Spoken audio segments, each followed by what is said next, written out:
Welcome to the Big Four Accounting Firms podcast, brought to you by big4accountingfirms.com and the Big Four Accounting Firms YouTube channel.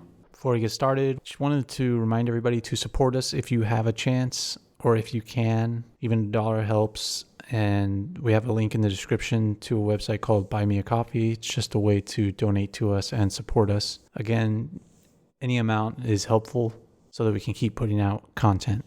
And there's also other ways for you to support us in the show notes to this podcast or on YouTube in the description. In today's podcast, we're going to cover a couple of news stories. The first one we're going to talk about is the Big Four winning millions of dollars of contracts in Australia. And this story comes from consultancy.com/au. And there's always a ton of good information out of Australia. Seems like they're very interested in covering the Big Four accounting firms there. But what this article shows, and it has some graphs and I'll link to it, is that how much government work the Big Four accounting firms have won. And that's what I've talked about in here as the COVID-19. What it ended up doing is it ended up giving governments so much more power, and they use this power to spend more money.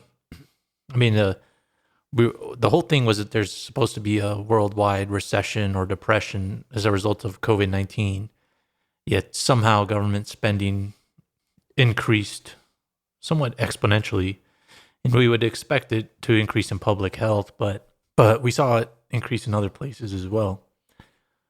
And so in Australia, there was $750 million given to the Big Four accounting firms or over 750 million. It's about $763 million in Australia, and that increased 21% from 2019. And KPMG won the most work, it looks like, according to this article, with over 200 million, and they get the least amount of revenues in Australia, just overall, not governmental work. So it's more than 10% of KPMG's actual revenue in Australia is government work. And I think this is going to be the way of the future, at least short term, not only in Australia, but around the world, is you're just going to have increased government spending. And this makes a lot of sense because last year, the Big Four accounting firms were laying people off, including Australia. KPMG was one of the first. And then they ended up having really good results. And now we know why, because they won a ton of government work. And what this article goes on to talk about is the type of work they won. E&Y won a contract with the Department of Foreign Affairs and Trade worth $67 million. They also won a $17 million contract looking at the rail supply chain for the Department of Infrastructure, Transport, Regional Development, and Communications. And then a lot of the contracts being won are with the Department of Defense. So, I mean, I guess the United States is not the only country that's spending a lot of money on defense. And it seems like every firm won a lot of work with the Department of Defense. And E&Y had the least amount of work with 112 million. Deloitte had a lot with 214 million, and that was a 37% increase. PwC didn't have that big of an increase. They had about $190 million in governmental revenue. But each firm makes about $2 billion in Australia overall. PwC makes almost $3 billion.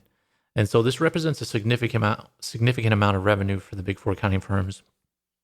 And I think it's good just to show this overall, because globally, I think this is the case too. I don't think it's just Australia. But I thought that was a really good article. I'll link to it so you guys can check it out.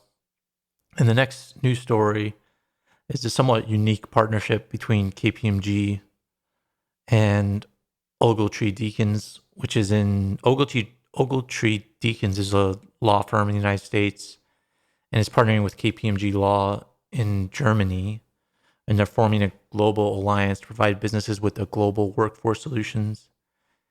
And what Ogletree Deakins does is they help with immigration law with relation to the U.S. So companies that are bringing employees over to the U.S. and dealing with all the immigration issues. It says it's going to help with areas of immigration, global mobility, labor and employment, associated tax, compensation, and benefits issues. So it's basically for large companies that have a lot of employees that are going to be working in the US, and then all the regulatory requirements that throws off. And it says that Ogletree Deakins is an international labor and employment firm and has established an extensive network of lawyers practicing in 53 offices in North America and Europe. Our alliance with KPMG Law in Germany will benefit clients by complementing our U.S. labor, employment, and immigrations offering with end-to-end workplace solutions. So KPMG is going to be taking this to their clients, probably because their clients ask KPMG for this, and KPMG doesn't really have an offering. And so they're going to use Ogletree Deakins' specialty and get a percentage of the revenue, but they're going to be able to take this offering. There's obviously a demand for this, otherwise KPMG wouldn't be doing this. It's a unique solution, just another way for the big four accounting firms to make more revenue. And as we saw with the government work, this is a growing area of spend in the world. So that's what the big four accounting firms are doing. And also another thing of COVID-19 is it made the largest companies in the world larger. And so they have a lot more, they can employ more people, and there's more global mobility that's going to be going on. And so I think that's why this is coming about. So COVID-19 is changing the world in more ways than one. And we see the big four accounting firms adapting to that. And that's the sort of the theme of today's news stories. But those are the updates for today. To stay up to date, make sure to subscribe to this podcast. Support us financially through the Buy Me a Coffee link in the show notes of this podcast. And if you can't do that, then subscribe to our YouTube channel, Big Four Accounting Firms. Thanks for listening.